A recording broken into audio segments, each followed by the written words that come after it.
En promoción quinto D, Avanza Salay. Salay. ¡Ajá! Aquí vuelve otra vez. Generación Juvenil.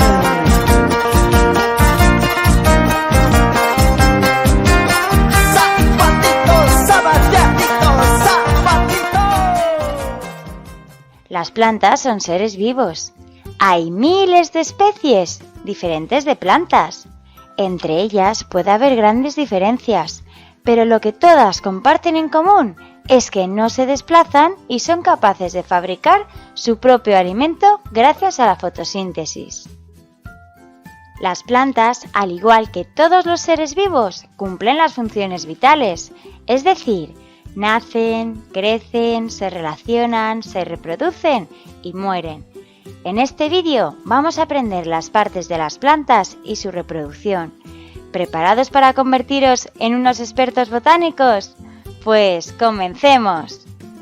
Las plantas también pueden clasificarse no solo por el tallo, sino también según si tienen flores o no. La mayoría de las plantas tienen flores, las cuales son los órganos encargados de la reproducción sexual. Las plantas tienen dos maneras de reproducirse muy diferentes. Pueden tener reproducción sexual o reproducción asexual. ¿Queréis conocerlas un poquito mejor? Partes de una flor. Las flores son los órganos reproductores de las plantas.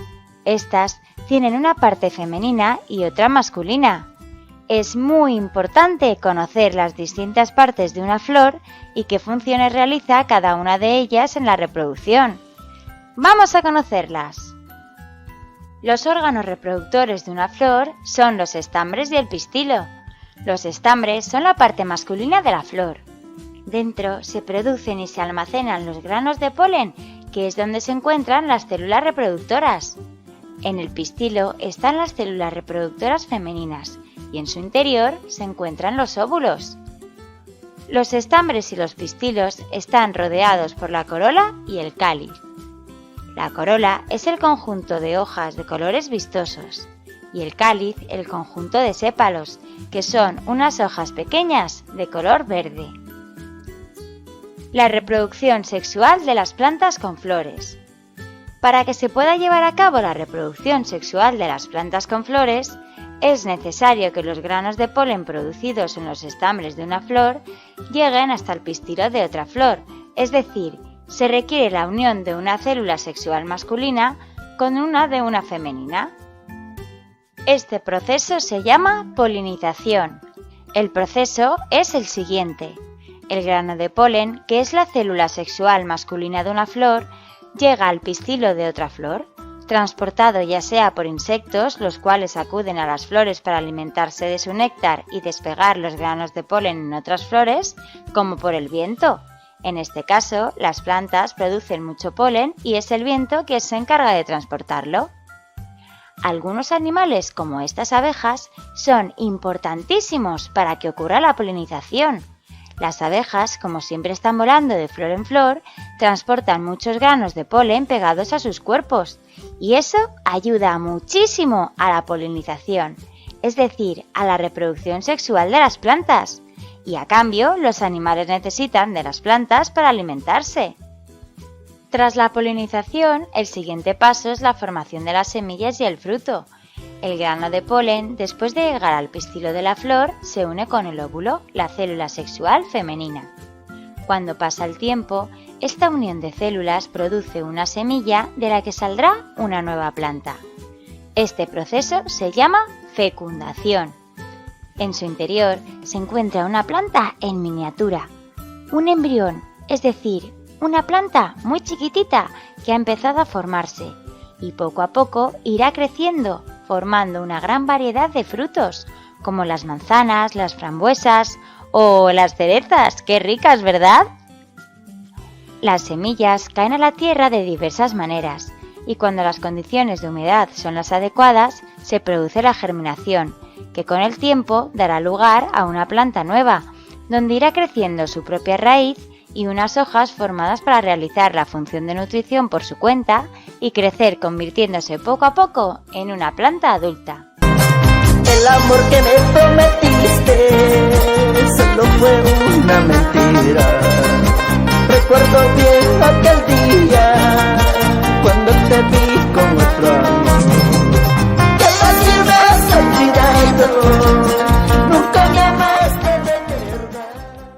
La reproducción sexual es característica de algunos animales invertebrados y de todos los animales vertebrados.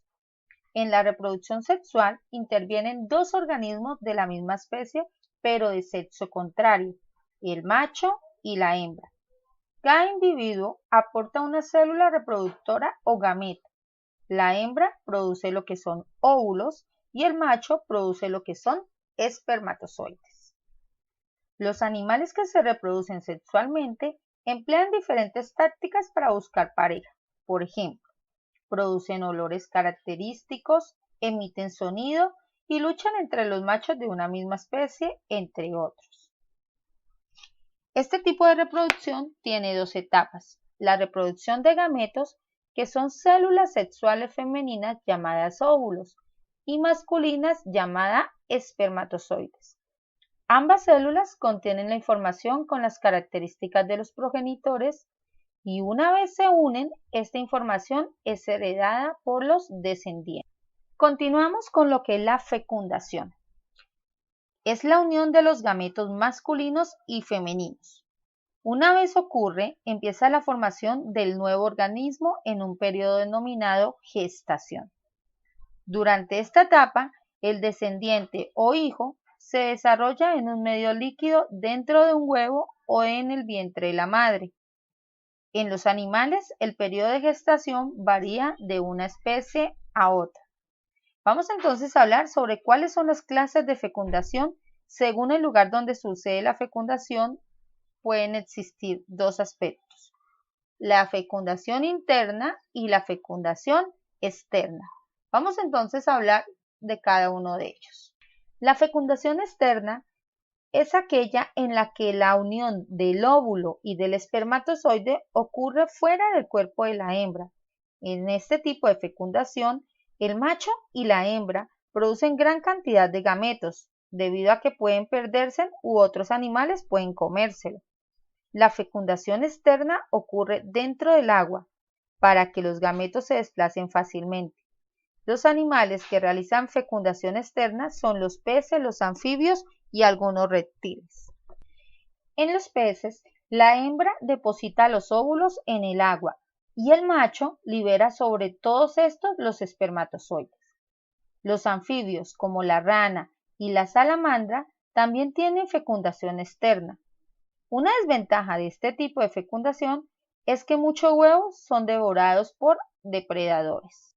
Ahora vamos a hablar sobre lo que es la fecundación interna. Es aquella en la que la unión del óvulo y el espermatozoide ocurre dentro del cuerpo de la hembra. El macho posee un órgano encargado de transportar los espermatozoides hasta el interior del cuerpo de la hembra, donde se unen con el óvulo.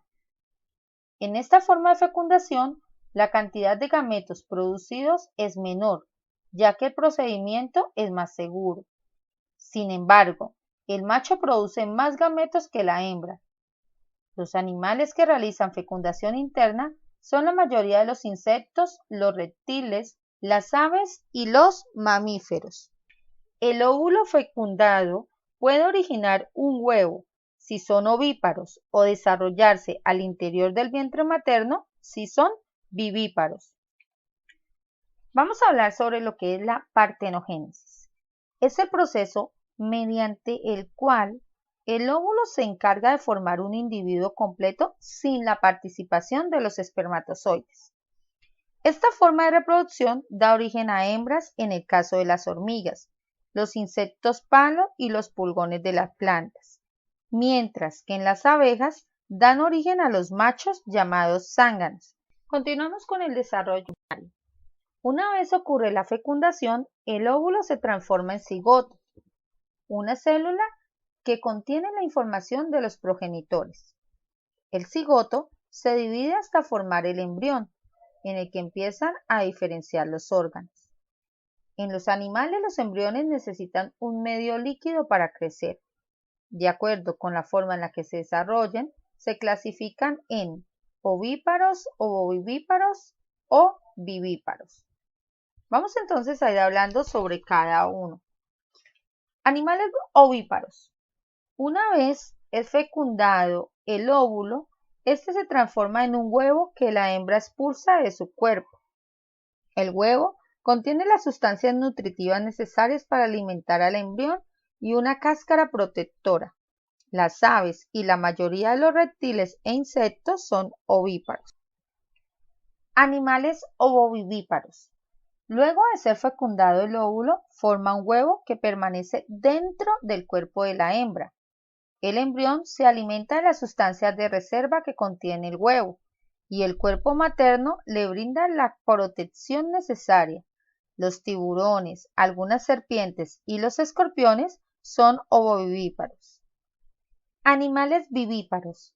El embrión se desarrolla dentro del vientre materno. La madre protege y alimenta al embrión a través de un órgano llamado placenta, que intercambia sustancias vitales por medio del cordón umbilical con el embrión. La mayoría de los mamíferos son vivíparos.